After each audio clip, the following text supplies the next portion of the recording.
Hello friends, मैं खुशाल आप सभी का स्वागत करता हूं हमारे यूट्यूब चैनल पर। आज की हमारी डिक्टेशन है progressive magazine February 2023 exercise 7 to 8। Get ready, start. Sir, the emphasis is on the public sector, which the Prime Minister described as a core of the industrial sector as well as of the plan. It was said that the public sector was being decreed.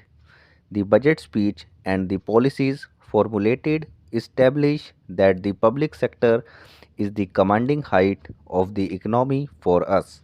In order to achieve that position, the public sector is being reinforced in many ways in the economy. In first 3 years of the 7th plan, a record 63% of the total 7th plan outlay in real terms has been provided.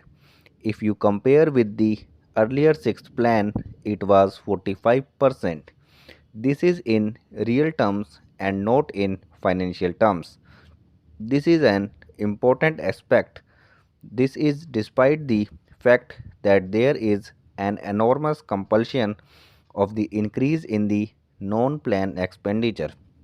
The three sectors, the defense expenditure, the large mounting interest payments and the compulsory subsidies which provide to maintain the public distribution system, or the rural sectors or the fertilizers, mainly account for 70% of the total non-plan expenditure.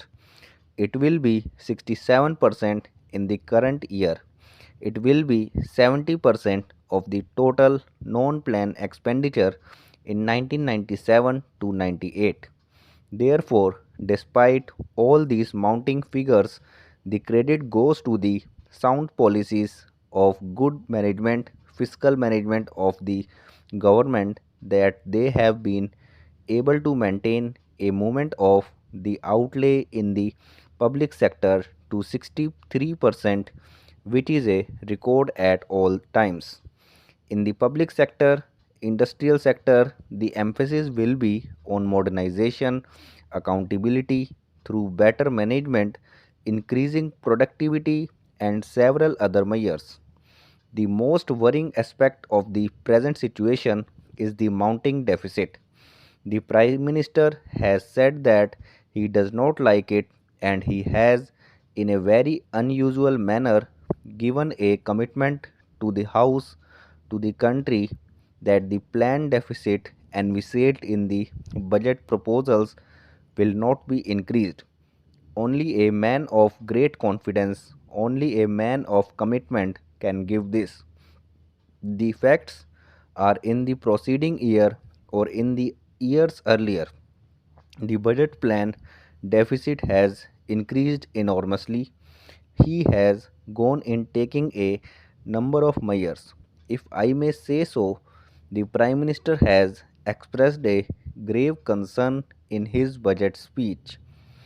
If you see the structure of the budget, the revenue receipts and the capital receipts, the expenditure is being financed more and more from the capital receipts. The non-plan expenditure being financed and even more by the capital receipts. These are the concerns that have been expressed, and therefore, not only has the Prime Minister given a commitment, but he has also provided inbuilt mechanism to control deficit. For example, the budget deficit will not be allowed to increase. Firstly, he has mentioned about the setting up of a cabinet committee to monitor it more regularly. Then the emphasis is that there is no room for wastage, there is no room for ostentatious expenditure, and no room for unproductive expenditure. Thirdly, the public sector must generate resources more than what it is doing.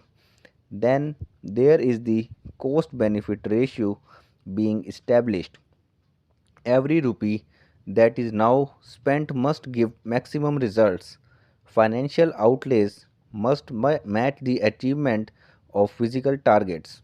Marrying of the financial outlays and the achievement of the physical targets is a very important phenomenon, and I commend the government for giving emphasis to this and making inbuilt mechanisms to achieve this. Another important factor is the cost of delivery programs. We are going to spend a large amount, rupees 2000 crores, on the anti poverty program, which is a very important program.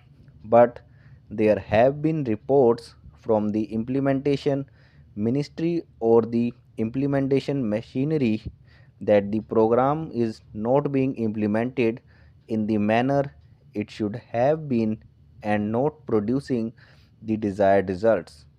It is therefore very important that the cost of delivery of these programs is reduced and we are able to produce better results and we are able to achieve our ultimate aim. In the present situation, we are having such a large phenomenal expenditure, astronomical public expenditure, and in order to have a control over expenditure, it is necessary to create a situation in which the entire financing of the scheme becomes non inflationary. It is very important to control the expenditure. It is also important to see that for every rupee spent, we are able to produce maximum benefit.